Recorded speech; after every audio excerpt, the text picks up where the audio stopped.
Diriwayatkan oleh Imam Ahmad bin Hanbal dalam musnadnya bahwa ada seorang laki-laki yang bernama Nuaiman.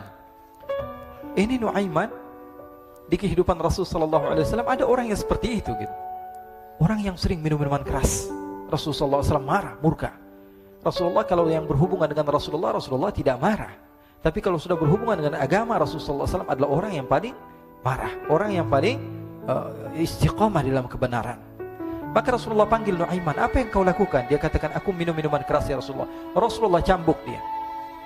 Kemudian dia bertobat kepada Allah. Kemudian ketahuan lagi minum. Kemudian dicambuk lagi oleh Rasulullah SAW. Sehingga sebagian sahabat memukul dia dengan pukulan yang banyak. Sehingga apa yang berlaku? Sebagian sahabat mengatakan, la'natullahi ala Nuaiman. Semoga Allah melaknat Nuaiman. Dia mempermainkan Rasulullah. Dia bilang sudah mau taubat tapi minum lagi. Dia bilang sudah mau taubat tapi minum lagi. Maka Rasulullah SAW mengatakan, la tal'anuh fa innahu yuhibbullaha wa rasulah. Kata Rasulullah, jangan kamu laknat Nuaiman, karena dia itu cinta sama Allah, cinta sama Rasulnya. Dalam riwayat dia dicintai Allah dan dicintai oleh Rasulnya Muhammad sallallahu alaihi wasallam. Ibn Majah menceritakan bahwa Nuaiman ini pernah suatu waktu diajak oleh Sayyidina Abu Bakar pergi ke negeri Syam. Negeri Syam itu di mana? Seperti yang diceritakan tadi, antara daerah Suriah, Lebanon, Yordania, kemudian Palestina. Daerah seperti itu. Umumnya orang Quraisy pada masa itu mereka memiliki rihlah berdagang, membeli dagangan ke Syam, kemudian dijual lagi di kota Makkah. Ketika itu Rasulullah SAW didatangi Abu Bakar. Sayyidina Abu Bakar mengatakan kepada Rasulullah, ya Rasulullah, saya mau izin ya Rasulullah. Mau apa? Saya mau ajak dua sahabat kamu ini ikut berdagang ya Rasulullah. Siapa kata Rasul? Nuaiman. Kata Rasulullah SAW, Nuaiman kamu mau ajak? Mau ngapain? Biar seru-seruan aja ya Rasulullah. Kata Rasulullah, ya sudah, saya izinkan kamu bawa Nuaiman. Ketika itu Sayyidina Abu Bakar membawa Nuaiman sama satu sahabat namanya Suwaibid ibn Harmalah. Siapa namanya? Suwaibid ibn Harmalah. Ini sahabat Rasulullah SAW yang memiliki sifat yang berbeda-beda. Kalau Nuaiman ini aneh. Pernah Rasulullah SAW dibawain makanan banyak, dikasih Rasulullah, dikasih sahabat semua. Semuanya sudah makan, tiba-tiba si Nuaiman ini, sahabat Nabi Nuaiman mengatakan kepada Rasulullah, ya Rasulullah, ini yang penjualnya, tolong kau yang bayar ya Rasulullah. Makanan udah habis. Makanan udah habis. Rasulullah SAW bingung, saya yang bayar. Akhirnya Rasulullah katakan kepada sahabat, ayo keluarkan uang, kita patungan, kita bayar. Rasulullah aja dimainin, apalagi kita orang. Sallu ala Nabi Muhammad. Nuaiman diajak Sayyidina Abu Bakar. Kata Rasulullah SAW, benar kamu mau ajak Nuaiman? Iya ya Rasulullah. Diajaklah. Diceritakan dalam riwayat Ibn Majah, diceritakan juga dalam Syiar A'lam An-Nubala, diceritakan juga dalam musnadnya Imam Ahmad bin Hanbal, dalam riwayat Imam Ahmad bin Hanbal. Maka diceritakan Nuaiman diajak oleh Sayyidina Abu Bakar. Sesampainya di negeri Syam, semua dibagi tugas. Fulan bin Fulan kerjaannya ini, Fulan bin Fulan kerjaannya ini, semua memiliki kerjaan. Nuaiman tanya, wahai Abu Bakar, kerjaannya saya apa wahai Abu Bakar? Kata Sayyidina Abu Bakar, kamu mau ngapain terserah kamu wahai Nuaiman. Yang penting kamu ikut saya kan. Kemudian satu di antara mereka namanya Suwaibid ibn Harmalah. Ditanya oleh Sayyidina Abu Bakar, wahai Suwaibid, kamu mau kerjaan apa?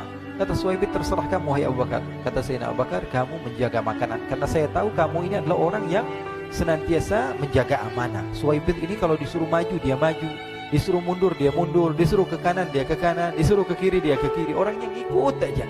Kalau Nuaiman beda, disuruh maju dia ke belakang, kasih sen kanan ke kiri belok. Nuaiman itu orang yang berbeda. Maka Suwaibid mendapatkan tugas, semua mendapatkan tugas kecuali Nuaiman. Sehingga ikhwani, apa yang berlaku, apa yang terjadi? Sayyidina Abu Bakar pergi sibuk dengan kesibukannya, sehingga datanglah waktu siang. Nuaiman sudah lapar. Nuaiman cari makanan. Dia nggak punya uang, diajak Sayyidina Abu Bakar tapi tidak diberikan uang. Sehingga dia cari-cari makanan. Dia tahu Suwaibid yang jaga makanan. Dikatakan, wahai Suwaibid, saya mau makan, berikan kepada saya satu roti saja. Yang terpenting apa? Saya makan sekarang, saya sudah lapar. Kata Suwaibid, ya Allah Nuaiman, kita tunggu Abu Bakar saja sehingga dia datang, karena ini amanat. Amanat dari Abu Bakar, saya tidak boleh berikan kepada siapapun kecuali atas izin Abu Bakar. Kata Nuaiman, kasih saya makanan, kalau tidak saya bikin masalah sama kamu. Merah wajahnya Suwaibid, karena dia tahu, jangankan saya, Rasulullah aja dimainin. Bingung, apa yang harus saya lakukan? Akhirnya Nuaiman bilang, gampangannya aja, kata Nuaiman, kamu kasih saya makanan, atau kalau tidak saya bikin masalah sama kamu.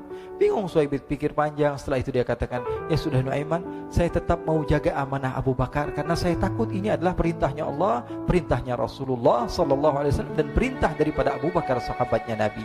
Kata Nuaiman, kalau memang begitu kamu maunya, ya sudah, berarti kamu ngajakin berantem sama saya. Nuaiman pergi ke pasar. Dia cari-cari tempat penjualan hamba sahaya. Dia lihat-lihat beberapa hamba sahaya. Ini berapa harganya? Ini katanya 10 qalanis. Ini berapa? Ini harganya, hitungan orang zaman dahulu, kita sih hitung seperti dirham, berapa ratus dirham gitu, 200 dirham. Yang ini berapa? 300 dirham. Yang ini berapa harga hamba sahaya? 300 dirham. Harganya antara 300, 200 sampai 100. Kemudian Nuaiman mengatakan kepada penjual hamba sahaya tersebut, saya punya juga hamba sahaya, tapi saya jual cuma 20 dirham saja, murah. Apa benar ada hamba saya harganya segitu? Iya, karena dia punya aib, ada kekurangan. Apa? Nanti kalau kalian tangkap, dia bakalan teriak, saya ini bukan hamba sahaya tapi orang merdeka. Akhirnya semua orang berkumpul mau beli. Ini Nuaiman sama Nuaiman diajak ke Suhaib bin Harmalah tadi. Kata Nuaiman, itu ada orang yang berdiri sedang menjaga makanan, itu hamba sahaya saya, tangkap saja. Oh baik. Diberikan uang 20 dirham, dimasukkan oleh Nuaiman ke kantongnya, kemudian Suhaib ditangkap. Ketika ditangkap, Suhaib teriak, saya bukan hamba saya orang merdeka. Maka orang-orang tersebut mengatakan, saya sudah tahu kekurangan kamu.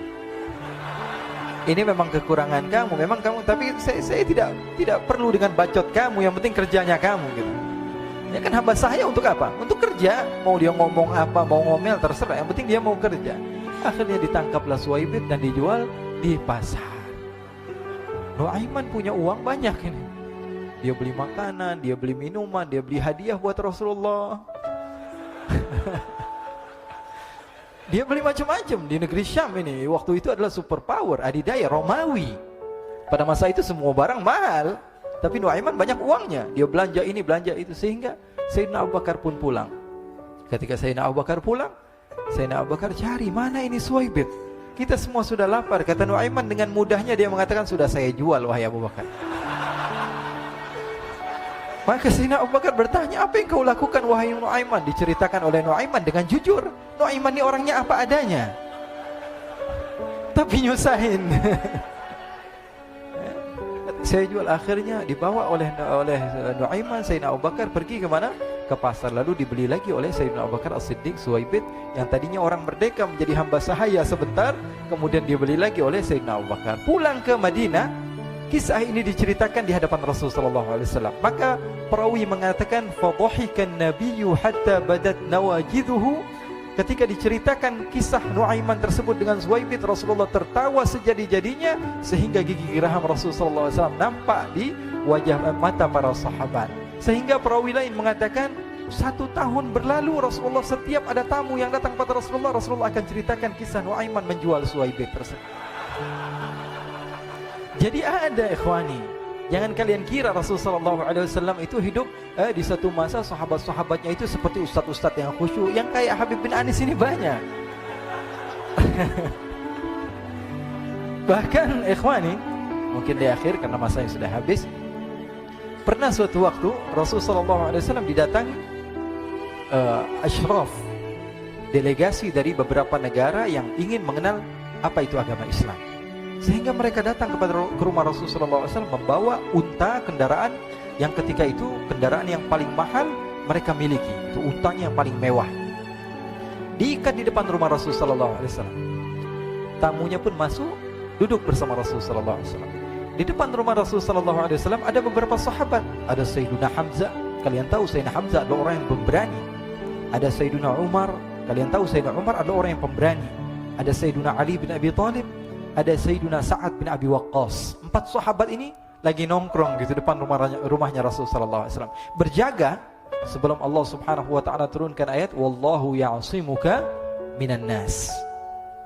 Ketika mereka sedang asyik duduk, tiba-tiba Nuaiman datang. Ini Nuaiman kalau datang pasti bikin sesuatu yang aneh. Bahkan dikatakan tidaklah Rasulullah SAW dalam keadaan bersedih, kecuali Nuaiman datang Rasulullah akan tersenyum. Jadi sebagian sahabat itu senang kalau sudah Nuaiman datang, pasti Rasulullah bahagia. Tapi ketika itu Nuaiman datang, ingin duduk bareng-bareng Sayyidina Hamzah. Sayyidina Hamzah katakan kepada Nuaiman, bercanda begitu. Nuaiman, kamu lihat unta orang datang dari luar Arab ini. Lihat, kata Nuaiman, ini besar banget ini, badannya besar gitu. Dagingnya pasti banyak. Iya nih, kalau kita sate enak nih ntar malam. Kata Nuaiman. Kata Sayyidina Hamzah, apakah kamu berani? Kata Nuaiman, saya berani aja asal kalian gak bilang sama Rasulullah. Kata Sayyidina Hamzah, benar wahai Nuaiman, benar kan? Akhirnya Sayyidina Hamzah lupa masalah itu, cuma bercanda-bercanda saja. Sayyidina Hamzah lagi asik sama Sayyidina Umar, Sayyidina Ali. Tiba-tiba apa? Ternyata ketika dia melihat unta tersebut sudah pisah antara kepala sama badannya. Nuaiman mengatakan, wahai Hamzah, ini unta saya sudah potong, saya mau pergi sebentar. Kalau Rasulullah cari saya, tolong jangan beritahu di mana saya. Nanti kalau keadaan sudah aman, mari kita nyate bareng-barengan. Ini ada yang seperti itu di zaman Rasulullah SAW. Maka dia pun berlari dan berlari mencari satu tempat supaya Rasulullah SAW dia selamat daripada Rasulullah SAW. Sehingga Sayyidina Hamzah bingung, ini kalau Rasulullah keluar gimana? Ada Hamzah Asadullah, ada Ali bin Abi Thalib, ada Umar, gak bisa jaga kendaraannya, tamunya Rasulullah sallallahu alaihi wasallam. Akhirnya benar apa yang terjadi, ikhwani. Rasul sallallahu alaihi wasallam tamunya mau pulang. Ketika dia buka pintu tamu melihat apa? Untanya sudah begitu. Mereka teriak, "Wa naqatah, unta kami wahai Muhammad. Baru mau kenal Islam, unta kami, kendaraan kami sudah dibuang." Rasulullah SAW lihat Sayyidina Hamzah, lihat Sayyidina Ali. Mereka gak bisa ngomong, mereka hanya bilang apa? Nuaiman ya Rasulullah. Rasulullah perintahkan Sayyidina Umar, wahai Umar, sekarang kamu ambil uang, kemudian kamu gantikan, kemudian kamu berikan 2 kali lipat daripada harta unta ini, sehingga apa? Agama Islam tidak didengar dengan sesuatu yang tidak baik di luar sana. Akhirnya diberikan harta, diberikan unta yang baru dan diberikan harta yang lebih untuk orang tersebut, sehingga orang tersebut tidak menjelek-jelekan agama Islam. Kata Rasulullah SAW, dan sekarang waktunya kita balas dendam sama Nuaiman. Nuaiman ternyata berlari tempat yang jauh sampai hampir keluar dari kota Madinah.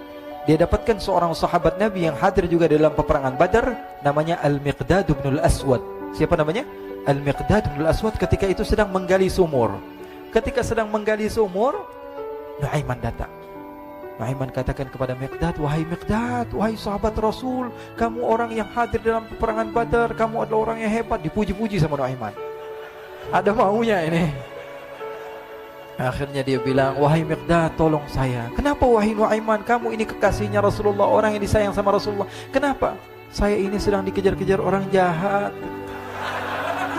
Tolong selamatkan saya pengen masuk ke dalam sumur, boleh atau tidak? Kata Miqdad, siapa yang mengejar kamu? Pokoknya saya dikejar sama orang-orang. Kamu mau atau tidak selamatkan saya? Kata, ya sudah, selagi kamu itu adalah sahabat Nabi, silahkan kamu masuk. Masuk akhirnya Nuaiman ke dalam sumur tersebut. Lalu Nuaiman mengatakan, wahai Miqdad, dia keluar lagi. Nanti kalau ada yang cari saya, tolong jangan beritahu saya di dalam sumur ya. Kata Miqdad, baiklah. Kata Nuaiman, siapapun yang bertanya tentang saya, kamu tidak akan kasih tahu? Iya, kata. Walaupun Rasulullah yang tanya saya? Katanya, enggak mungkin Rasulullah datang ke tempat sejauh ini. Iya, walaupun Rasulullah. Akhirnya masuk Nuaiman. Setelah beberapa menit Rasulullah dan rombongan benar datang. Miqdad bingung ini. Ini kenapa Rasulullah datang ke RW kami ini? Ada apa ini Rasulullah sampai sejauh ini? Ditanya, ya Rasulullah, ada apa ya Rasulullah? Kata Rasulullah, saya cari Nuaiman. Di mana Nuaiman? Inna lillah, kata Miqdad. Enggak dijawab ini Rasulullah. Kalau dijawab saya ingkar janji.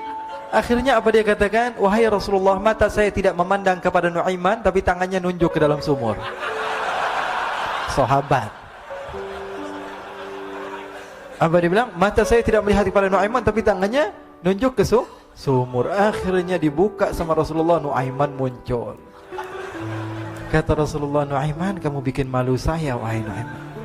Ya Rasulullah, yang bersalah bukan saya, tapi orang yang mencari saya bersama kamu, ya Rasulullah. Akhirnya Rasulullah nengok, siapa? Ternyata Nuaiman sudah lari kabur. Sallu ala Nabi Muhammad. Kisah-kisah seperti ini sebenarnya banyak sekali, ya. Ini menunjukkan kepada kita bahwa kehidupan Rasulullah itu begitu indah. Rasulullah SAW, kalau kamu mau menjadi orang yang baik, contoh Rasulullah. Mau menjadi bapak yang baik, contoh Rasulullah. Mau menjadi pemimpin peperangan yang baik, Rasulullah. Mau menjadi murid yang terbaik, contoh Rasulullah. Bagaimana akhlak Rasulullah. Mau menjadi suami yang baik, contoh Rasulullah. Dalam segala hal, apapun itu Rasulullah SAW adalah makhluk yang paling terbaik.